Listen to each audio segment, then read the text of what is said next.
celebrating something very special. Tell us about it. It's officially my 3-year anniversary. Congratulations. Thank you, thank you, thank you. I can't believe it's 3 years. I know. Time flies. Yeah, it does. Cool. So tell us, how did you start? Well, I've always wanted to make jewelry. Tried to in 2001 and just, yeah. So about 3 years ago, had a little hiatus for the summer, and started making stuff. And before I knew it, I had like a lot of stuff. And my boyfriend at the time was like, you should vend some of this.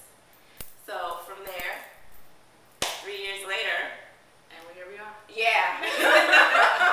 So talk to us about your pieces. Where do you draw your inspiration from? I draw inspiration from everything. Some people say my stuff is African-centered. I'll say yes and no. I don't think everything I do is African-based. I'm very inspired by Asian pieces, particularly like India and places like that. Colors inspire me. I'll see a bead and it'll inspire a whole entire piece. Right. And now I'm taking it from a more artistic standpoint where I'm trying to sculpt things into manifestation and stuff. So making your own beads? Yes. Really? Yes. That's nice. That's a big step. And doing molds too and everything? Or? Exactly. Awesome. That's right. Make it your own. Very cool. So also talk to us a little bit. I know you do paintings and everything. So how does that tie into your jewelry line? Well, I'm an artist. All the way. All day. Every day. Every day. So creativity is what I do, I guess I can say. And so I paint, but I don't also, I needed ways to do stuff. And with the jewelry, it works perfectly because I can create something really fast. And it's like, oh, instant gratification where I might have a piece that may take me 3-4 months. Right. Before I finish. So, it was just a natural tie because I used to do a lot of sculpture and clay work in high school, and this is kind of me touching that piece that I left a long time ago. Perfect. So talk to us about your pieces on the wall. What do we have? Okay, they're all different. This is my new favorite though. Okay. This piece right here, because it's inspired off of a ring that's a signature that you have on, the funk. The funk.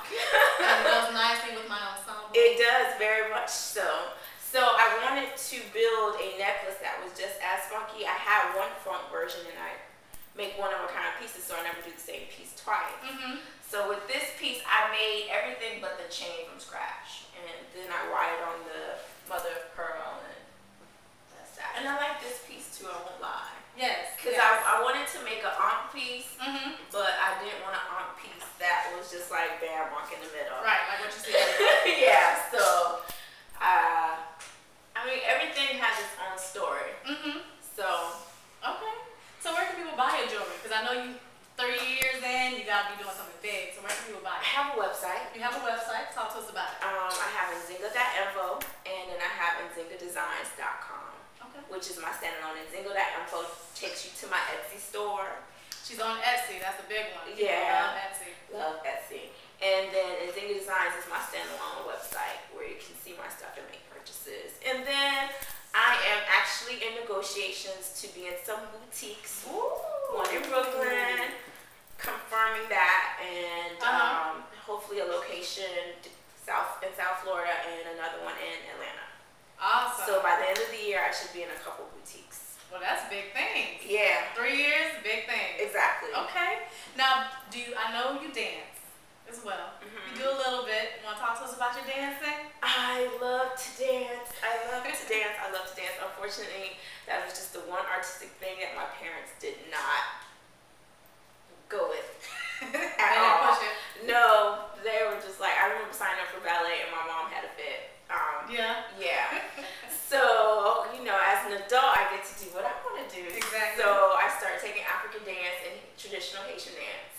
Dance with a dance company with both genres. And it's something I love. I go to conferences, I meet wonderful instructors. So it's like a side junkie thing that I do. I'm a dance junkie. Gotta be in there. Yeah. Doing your thing.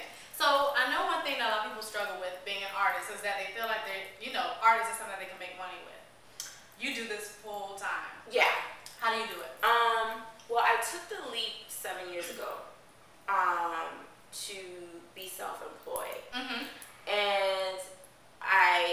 learned in the 7 years is you should have multiple streams of income.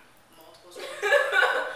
Because what might work in one season would totally be dead in the next season, and you'll be like, oh my God. Right. So, I mean, I have my artwork. I have the jewelry line, which is a smaller price point. So if someone can't buy my artwork, most women can buy a piece of jewelry. Get a ring. Yeah, exactly. And then I also work as a teaching artist, so I get contracts here and there where I go in and work with teachers, showing them how they can integrate the arts into their curriculum and reach kids with all types of abilities. So I work with Now that's very interesting. How did you get involved with that one? How did I get involved with it? I had some friends who were teaching artists, started doing research into it, and I've always taught since like middle school. I've been teaching, started teaching piano to some kids, and so when I heard about this thing called teaching artists, it sounded like a perfect fit. Yeah. Where I could still be an artist and still be able to accrue get you some money. So that I can buy my supplies and fund your dreams. Fund my dreams, basically. So 7 years later, it's the teaching artist thing is how I was able to fund the jewelry line. And I've been able to give workshops to teachers and artists. I even write for the Teaching Artist Journal, so that's a really great thing. And I never would have imagined that I'd be where I am now. Yeah. I mean, so you're just touching all facets of art. You can say that. Little Renaissance. Do you write too? Yes. I do spoken word, actually. I have 2 CDs. Yeah, so it's like I said, I have multiple streams of income. So universities will call me up who've heard of me or have seen my work, and I'll go in and do a performance. So I love that. Yeah. So I'm an artist. All the way. All the way. Cool. So can people find you on Twitter?